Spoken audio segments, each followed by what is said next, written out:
Comedy artist ಆಗಿ work ಮಾಡ್ತಾರೆ. ಮತ್ತು ಇವರು ಪೇಂಟರ್ ಆ್ಯಂಡ್ ಆರ್ಟ್ ಡೈರೆಕ್ಟರ್ ಕೂಡ ಹೌದು. ಇವ್ರಿಗೆ ರಾಜ್ಯ ಪ್ರಶಸ್ತಿ ಮತ್ತು ರಾಷ್ಟ್ರ ಪ್ರಶಸ್ತಿ ಎರಡೂ ಸಿಕ್ಕಿದೆ. ಇವರ ಶ್ರೀಮತಿ ಮೀರಾ ಮ್ಯಾಮ್. ಅರುಣ್ ಸಾಗರ್ ಅವರ ಲೈಫ್ನ ಆರ್ಟ್ ಡೈರೆಕ್ಟರ್ ಅಂದರೆ ತಪ್ಪಾಗಲ್ಲ. ಅರುಣ್ ಸರ್ಗೆ ಪ್ರತಿ ಹೆಜ್ಜೆಯಲ್ಲೂ ಸಾಥ್ ಕೊಡೋದು ಈ ಮೀರಾ ಮ್ಯಾಮೇ. ಇವರ ಲೀವಿಂಗ್ ಸ್ಟೈಲು, ಲುಕ್ಕು ಮತ್ತು ಫೀಲ್ ಕೂಡ ಡಿಫ್ರೆಂಟ್ ಆಗಿರುತ್ತೆ. ಒಂದು ರೀತಿ ಮೇಡ್ ಫಾರ್ ಈಚ್ ಅದರ್ ಅನ್ನೋ ರೀತಿಲಿ ಈ ಕಪಲ್ಸ್ ಇದ್ದಾರೆ. ನನಗೆ ಇವರು ಸುಮಾರು ವರ್ಷದಿಂದ ಪರಿಚಯ. ಇವ್ರು ನಮ್ಮನ್ನು ಮಾತಾಡಿಸೋ ರೀತಿನೇ ತುಂಬ ಚೆಂದ. ಎಷ್ಟು ಚೆನ್ನಾಗಿ ಮಾತಾಡಿಸ್ತಾರೆ ಅಂದರೆ ಇನ್ನೂ ಹೆಚ್ಚು ಮಾತಾಡಬೇಕು ಅನ್ನೋಷ್ಟು. ಎಲ್ಲರಿಗೂ ರೆಸ್ಪೆಕ್ಟ್ ಕೊಟ್ಟು ಕೆಲಸ ಮಾಡಿಸ್ಕೊಳ್ಳೋ ಇವ್ರ ಗುಣ ನನಗೆ ತುಂಬಾ ಇಷ್ಟ.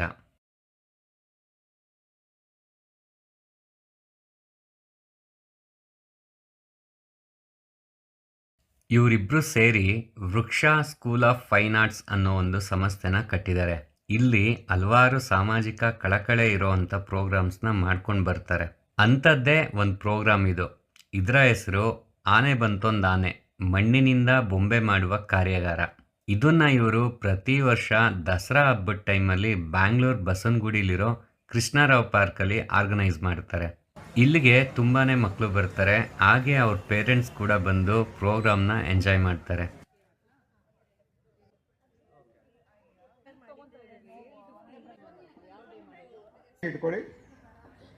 ಈ ವರ್ಷ ಮಣ್ಣಿನಲ್ಲಿ ಬೊಂಬೆ ಮಾಡೋದ್ರ ಜೊತೆಗೆ ಮ್ಯಾಜಿಕ್ ಶೋನ ಕೂಡ ಆರ್ಗನೈಸ್ ಮಾಡಿದ್ರು.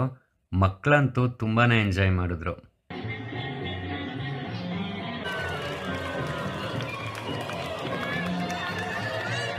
ನಾನು ಹೇಳಿದ್ನಲ್ಲ, ಈ ಶೂಟ್ಗೆ ಒಬ್ಬರು ಸೆಲೆಬ್ರಿಟಿ ಬರ್ತಾರೆ ಅಂತ. ನೋಡಿ, ಇವರೇ ಅದು. ಕನ್ನಡ ಫಿಲಮ್ ಇಂಡಸ್ಟ್ರಿಯ ಹೀರೋಯಿನ್ನು ಅಮೂಲ್ಯ ಅವರು ಈ ಪ್ರೋಗ್ರಾಮ್ಗೆ ಅವರ 2 ಮಕ್ಕಳನ್ನ ಕರ್ಕೊಂಡು ಬಂದಿದ್ದಾರೆ.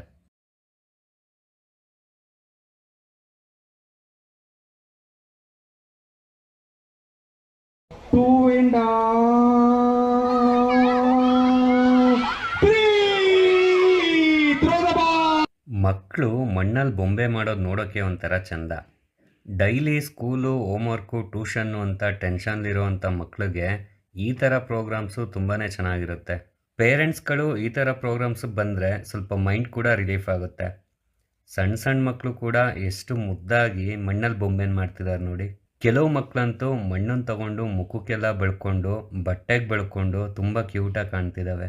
ನಾನೊಂದು ಶೂಟ್ಗೆ ಹೋಗಿದ್ದೆ. ಹಾಗೊಬ್ಬರು ಡಾಕ್ಟ್ರನ್ನ ಇಂಟರ್ವ್ಯೂ ಮಾಡ್ತಿದ್ವಿ. ಅವರೊಂದು ವಿಷಯ ಹೇಳಿದ್ರು. ನಾವು ಮಕ್ಕಳನ್ನ ಮಣ್ಣಲ್ಲಿ ಆಡೋಕೆ ಬಿಟ್ಟರೆ ತುಂಬಾ ಹೆಲ್ತ್ ಬೆನಿಫಿಟ್ ಇದೆಯಂತೆ. ಇವತ್ತು ಮಕ್ಕಳನ್ನ ನೋಡಿ ನನಗಂತೂ ತುಂಬಾ ಖುಷಿ ಆಯಿತು. ನನಗಂತೂ ಮಧ್ಯಾಹ್ನ ಆಗಿದ್ದೇ ಗೊತ್ತಾಗಲಿಲ್ಲ. ಇಷ್ಟು ಬೇಗ ಶೂಟ್ ಮುಗೀತಾ ಅಂತ ಅನ್ನಿಸ್ತು. ಶೂಟ್ ಮುಗಿದ್ಮೇಲೆ